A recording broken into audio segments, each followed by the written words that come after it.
Greetings and welcome to Pan-African Drum. My name is Toyin Agbetu and I'm about to explain why I believe voting Labour on the 8th of June will improve the lives of future generations and is one of the most revolutionary acts many will make this lifetime.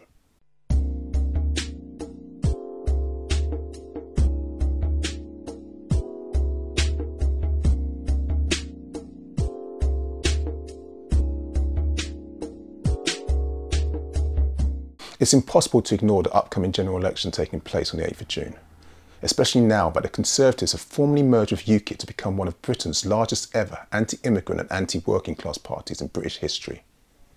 In real terms, the British electorate has been offered a stark choice, especially for those conscientious voters interested in issues of social justice.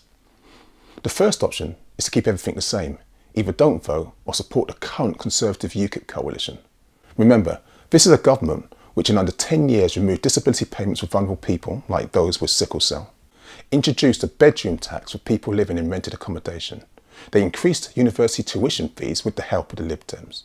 They deported tax-paying elders and family members who lived for decades in the UK. They put more tasers in the hand of the police, and yes, people have died as a result. And is now working on scrapping the human rights for an alternative white is right, British Bill of Rights. Under the direction of the unelected President Theresa May, they continue to prioritise issues such as fox hunting, grammar schools, and rebuilding the empire through a Rule Britannia strategy seeking to exploit trade with so-called Commonwealth nations. Their insipid strong and stable slogan refers to a strong that is more brutal on vulnerable migrants, especially those looking for a better life after decades of globalisation. It also attacks innocent people fleeing conflicts, many which have been made worse after warmongering interventions by Britain and America. The Conservative UKIP coalition also means to be strong against low-income families struggling to survive as they force their national gentrification agenda forward. They also mean strong as in being more authoritarian. This is, they want to attack those that resist by outlawing the absolute right to strike and protest, unless of course they get Theresa's permission. All this while determined to leave the EU with a so-called no or hard Brexit. It's rich that the Tories have the nerve to speak about being stable in the era of zero-hour contracts. This government has created a climate where many young people from low and middle income families can't afford to eat, let alone buy or even rent a home. Even the decision of going to university becomes one of promoting wage slavery. And by that I mean, it's now a huge gamble to try and uplift and educate yourself. To do so means praying for a stable, well-paying full-time job in a world of automation after graduation to pay off massive debts. While Theresa makes a promise to keep everything stable, she's promising to maintain the status quo of gross inequality based on race, gender and class.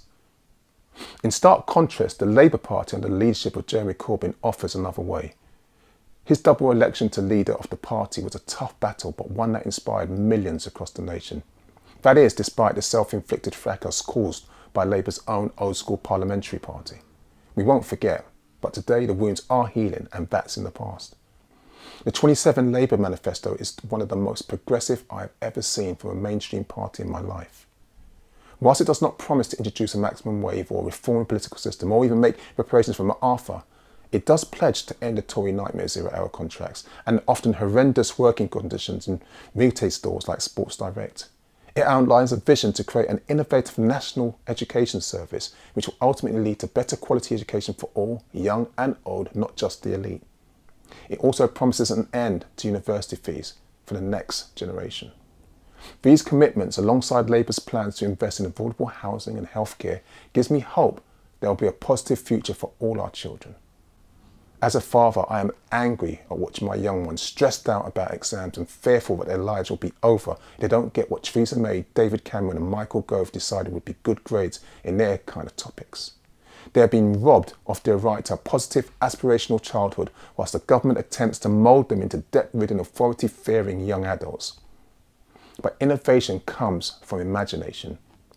While the Conservative UKIP coalition is working on projects such as forming a partnership with America's racist, sexist President Trump, keeping the bankers and the wealthy he caused the economic crash of 2008 sweet, the Labour Party, despite its many challenges, has created a vision for the future where with hard work, passion and steely determination, those without can work with others and together become the leaders of our future, the many, not the few.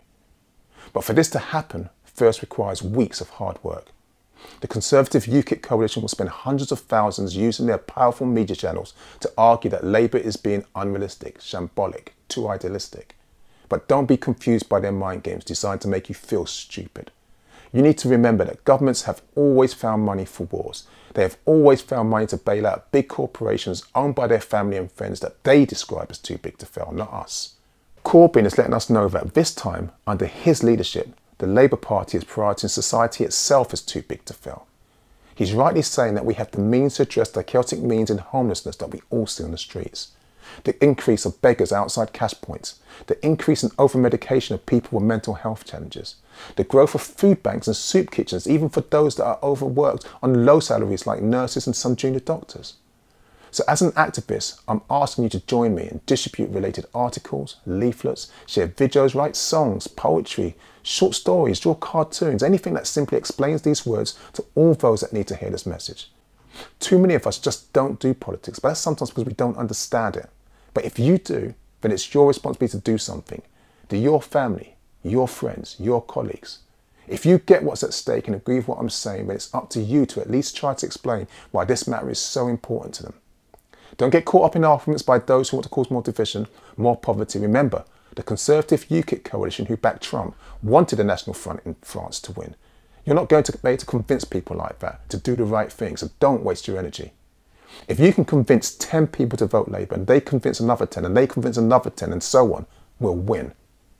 Jeremy Corbyn has faced an unprecedented and undeserved level of attacks from outside and within. Some critique his clothes, others his opposition to nuclear war. They laugh at him when he asks politicians questions given to him from the public, not realising that when they do that, they are laughing at us. They attack him simply for being a good man. But I say, look at his character, look at his refusal to sacrifice this unique chance in history before the same braying, bullying, privileged elite that refuses to apologise for any of its wrongdoings now and in the past. If Jeremy Corbyn's leadership has shown us all one thing, it's that winners never quit, quitters never win. So if you are registered to vote, then on the 8th of June 2017, make it Labour. We have nothing to lose, but absolutely everything to gain.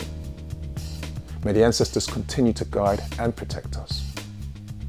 Ashe.